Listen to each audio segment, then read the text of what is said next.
আমরা আরো একটি সরাসরি লাইভে যুক্ত হতে চাই। এনসিপির একটি লাইভে যেতে চাই, যেহেতু আমরা এনসিপি নিয়ে কথা বলছিলাম, সরাসরি যুক্ত হতে চাই। এনসিপির একটি ব্রিফিং চলছে, আমরা সরাসরি যুক্ত হতে চাই সেখানে।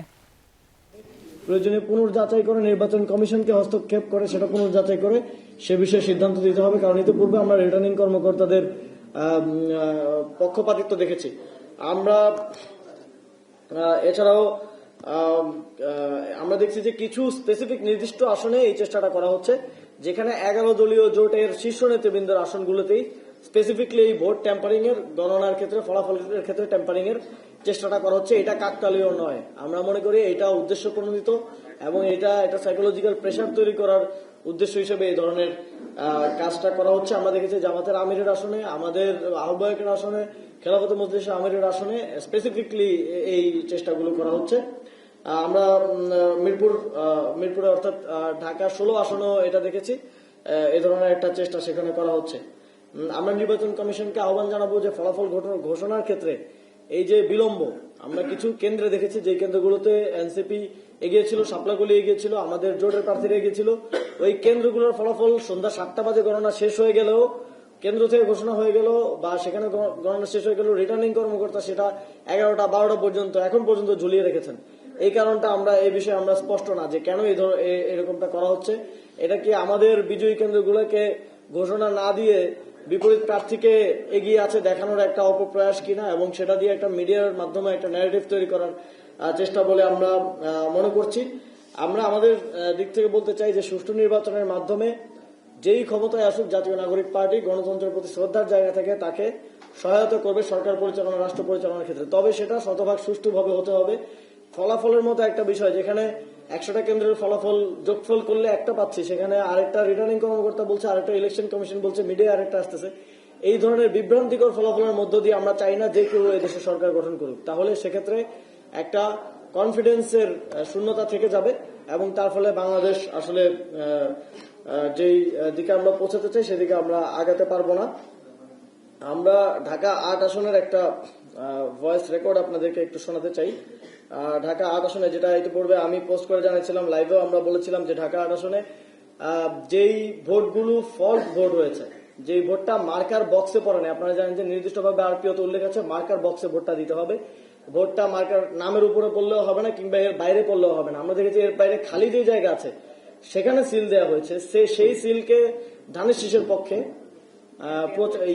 কাউন্ট করা হয়েছে। কাউন্ট করে সেটাকে বিবেচনায় নিয়ে ঢাকা 8 আসনে এক ধরনের ফলাফল ঘোষণা করার চেষ্টা করা হচ্ছে। তো আমরা প্রথমে আমরা যখন রিটার্নিং কর্মকর্তার কাছ থেকে জানতে চাইলাম, তিনি বললেন যে তাকে ইসি সেক্রেটারি মৌখিকভাবে নির্দেশনা দিয়েছেন যে বক্সের বাইরের ভোটটাও ধানের শীষ বলে কাউন্ট করা যাবে। পরে আমরা ইসি সেক্রেটারির সাথে কথা বললাম, ইসি থেকে আমাদেরকে জানানো হলো যে তারা কোনো এ ধরনের নির্দেশনা দেন নাই, এটা প্রিজাইডিং অফিসার রিটার্নিং কর্মকর্তার সিদ্ধান্ত।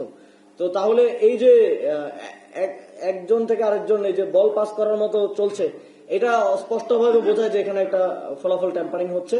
এবং আমরা এটার প্রমাণও পেয়েছি, যিনি ঢাকা 8 আসনের প্রার্থী তার ভাগ্নের একটা কল রেকর্ড আমরা পেয়েছি, সেখানে তিনি ঠিক একই কথাগুলো বলছেন, যে সেটা আমরা আপনাদেরকে একটু শোনাতে চাই।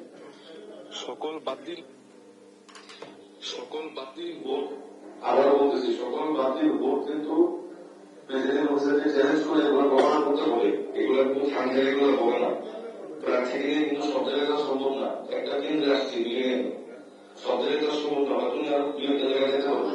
কিন্তু আপনারা কি দেখতে বলে কেন্দ্রের সাথে কথা বলে প্রেসিডেন্ট হোসেনকে বলেন, চ্যালেঞ্জ করেন, রিটার্নিং কর্মকর্তার সাথে কথা হয়েছে, সে বলছে এই ভোটগুলো কাউন্ট হবে, সাদা জায়গায় যে ভোটগুলো পড়ছে এগুলো হয় সেটার পক্ষে কাউন্ট হবে, এগুলো জোর দিয়ে বলা লাগবে।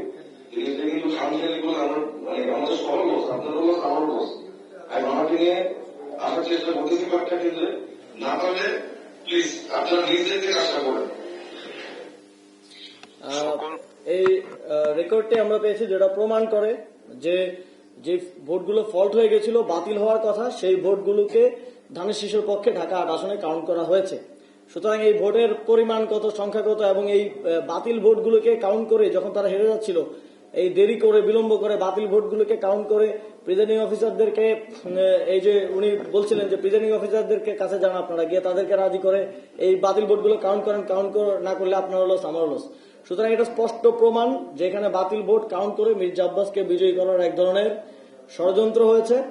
আমরা এই আসনের ভোটগুলো খুব স্পষ্টভাবে আমরা রিটার্নিং কর্মকর্তা এবং প্রিজাইডিং অফিসার যারা এখানে আছে তাদেরকে আর ভরসা করতে পারছি না। আমরা দাবি জানাচ্ছি যে নির্বাচন কমিশন এই ভোটগুলো কাউন্ট করে এই বিষয়ে একটা ফলাফল দেবেন এবং যেই ভোটগুলো ফল্ট ভোট হিসেবে এসেছে সেই ভোটগুলোকে বাতিল করতে হবে।